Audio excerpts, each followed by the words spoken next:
The LDP on track to win 316 seats in the 465-member lower house.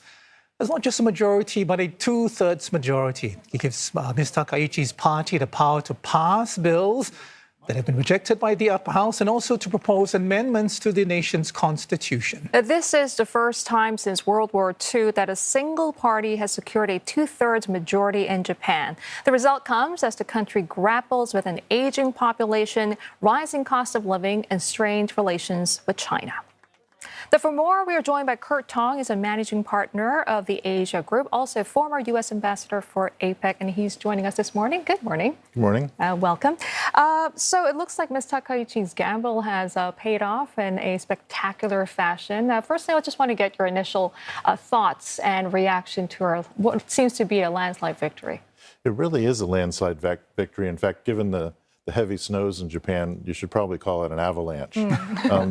She really managed to win this gamble by playing off of her personality, rallying a strong electoral effort on short notice from her party, and really projecting a sense of clear communication and stability to the Japanese public at a time when they seem to be collectively looking for strong leadership. So it was a gamble. Back in December, people were wondering if she should do this at all or wait until the summer.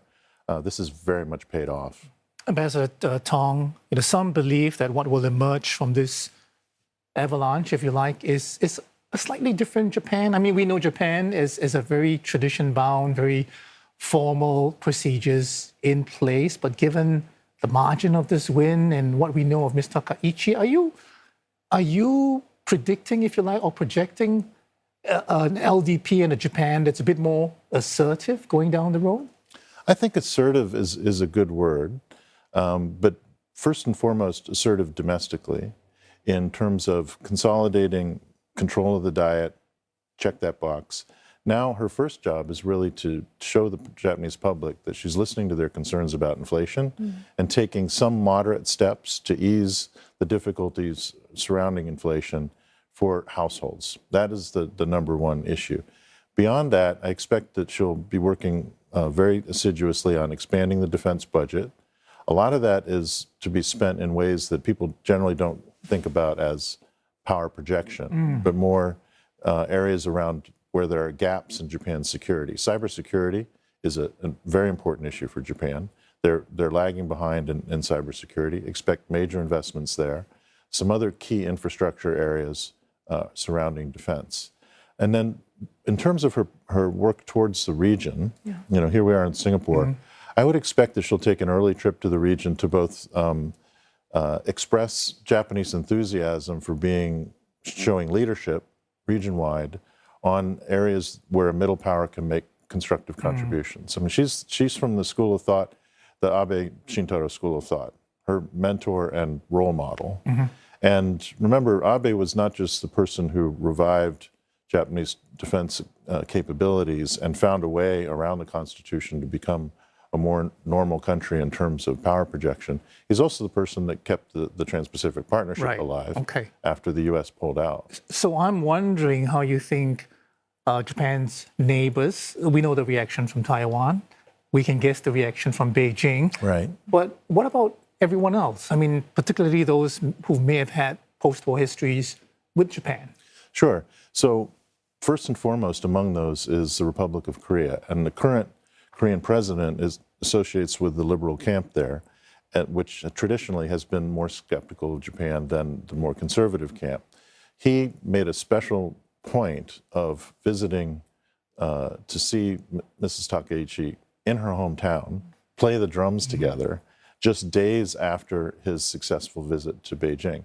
So I think that will set a pattern for most of the region in thinking, how do we benefit from a more unified and strong Japan, and perhaps keep an eye on possible downsides if Japan were to go off track, but primarily focus on the positive. What are the sources of Japanese leadership that can be successful for us? Now, Takaichi-san in the past, as part of her political branding, her route to prominence was through the right wing of the Liberal Democratic Party. And during that period, she made various statements that are associated with the Japanese right wing. personally, I don't see her as seeing that as her mission, right? Like you mentioned constitutional revision, I would expect that to not be high on the agenda. More practical steps towards strengthening defense in the short term, practical steps towards strengthening relations in Southeast Asia and the Republic of Korea, and then first and foremost, domestic policy. Okay, and speaking of domestic policy and politics, Japan's political landscape, as we know, has been quite what should I say, volatile in recent years, marked by snap elections. We saw a shifting of alliances and a revolving door leadership. Right. Is it safe to say that Japan is finally heading towards political stability? Well, I think we'll be in a relatively stable period for at least a few years. Okay. The Liberal Democratic Party was its own worst enemy for much of this period by indulging in practices, governing practices, fundraising, and the like. Slush funds as well. This sort of slush fund type stuff that the Japanese public was not happy with, and what they've clearly exhibited in this election is they want a strong Liberal Democratic Party that delivers for the people. They don't want a bunch of old guys pretending that they get to do whatever they want, and so this has been a large exercise in accountability. You see that also in the vote itself. So the district vote very clearly went to the LDP, district by district. As people looked at the candidate, do I want this LDP candidate? Do I want this opposition party candidate? In the proportional representation, the LDP did not do that well. And so the party still has branding problems, and the party still needs to prove to the Japanese public that it's a new, results-oriented, cleaner party. Okay.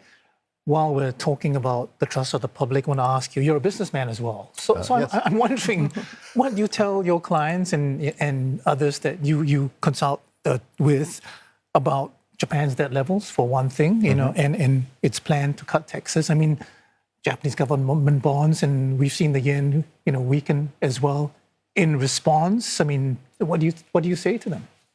Well, first, in private markets, there's a lot of opportunity in Japan, and we're continuing to see strong interest in direct investment, private equity investment, and market expansion in the Japanese economy, because even though overall it's not growing that fast, the transformation of the economy is proceeding quite briskly.